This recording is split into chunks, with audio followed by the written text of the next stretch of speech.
আমাদের বাচ্চাদের খবরই জানি না। কেন জানি না? আমাদের এটা অধিকার না? আমাদের থেকে ইনফরমেশন হাইড করে কেন হইতেছে? কলেজ টিচাররা বলতেছে ভিতরে যে বাচ্চা নিয়ে আসেন, বাচ্চা গার্ডিয়ান ছাড়া বের হইতে দিব না। আমরা তো দাঁড়িয়ে আছি, আমাদেরকে ভিতরে ঢুকতে দিতেছে না কেন? দর্শক, আবারও আমরা কিন্তু সেই একই অভিযোগের কথাই আবারও শুনছি, যেটি আমরা ভিতরে যা দেখলাম সেটা হচ্ছে এখনো টুকরো টুকরো অংশ বের হচ্ছে। টুকরো টুকরো অংশের মধ্যে থেকে সম্ভবত একটি পাইলট বা চালকের লাশও আছে দেখলাম। আর ভেতরে দেখলাম যেটা সেটা হচ্ছে উদ্ধারকারীরা তো খুব কাছে যেতে দেয় না আমাদের। আমরা এখানে উপদেষ্টা আর যে সম্মানিত ব্যক্তি আছে তাদের সাথে ঢুকতে পেরেছি সাংবাদিক হিসেবে। ঢুকে একদম দোরগোড়ায় যখন গিয়েছি তখন দেখেছি জিনিসটা একটা গর্ত হয়ে গেছে। ও মারছে একদম প্লেনটা একদম বিল্ডিংয়ের কাছে যে মারছে একবারে, মারার ফলে একদম বিল্ডিংয়ের পোল ভেঙে বিল্ডিং নিচে নেমে গেছে। এখন ওর ভিতর থেকে যে টুকরো টুকরো অংশ প্লেনের বের করতে খুব কষ্ট হচ্ছে। এটা চলতেছে। আমরা কিছু উদ্ধার কাজ করেছি, বাইরেও করছি। আমরা বিএমপি পরিবার দোয়া রাখবেন ইনশাল্লাহ। আবারও জানিয়ে রাখি, এই যে আজকের এই ঘটনাটিতে কিন্তু আগামীকালকে রাষ্ট্রীয় শোকের ঘোষণা এসেছে প্রধান উপদেষ্টার কার্যালয়ের পক্ষ থেকে, এবং বিভিন্ন রাজনৈতিক দল সহ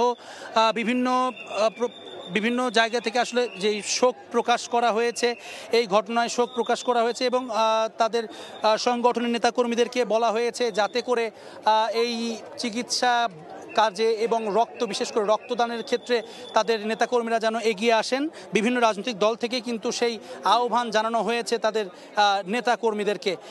তো সব কিছু মিলিয়ে এই যে ঘটনাটি যে হৃদয় বিদারক একটি ঘটনা, এখানে নিহতদের সিংহভাগই কিন্তু এখানে শিশু, এবং তাদের বেশিরভাগই শিশু শ্রেণী থেকে পঞ্চম শ্রেণীর শিক্ষার্থী। ক্লাবের সদস্যরা সেখানে কিন্তু ঘটনাস্থলে প্রবেশ করছেন।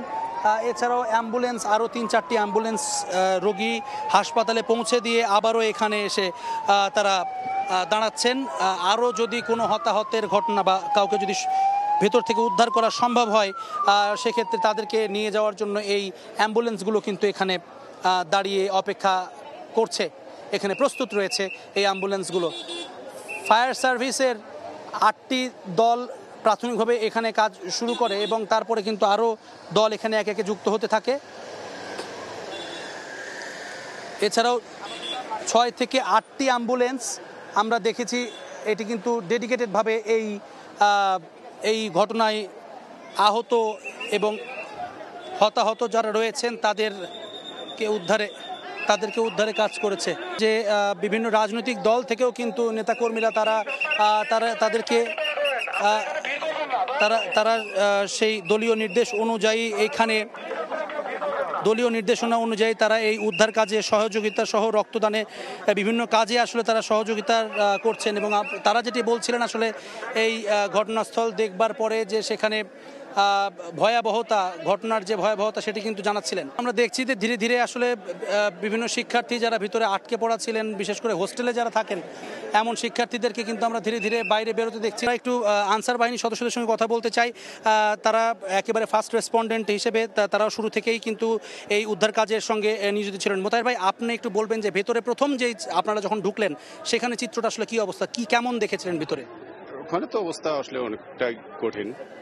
আমাদের ফায়ার সার্ভিস প্লাস হলো সেনাবাহিনী, ওরা ওখানে কাজ করছে, আমাদেরকে বাইরে কাজ করার জন্য বলছে আর কি। আমাদের তো গেটে মূল ছিল, গেট দিকে আমাদের ওইদিকে, তারপর ভিতরে অল্প কিছু ছিল, প্রায় 150-150 দায়িত্ব পালন করতেছি এয়ারপোর্ট থেকে। আমরা শোনার সাথে সাথেই আমরা এখানে উদ্ধার কাজে আমরা হই।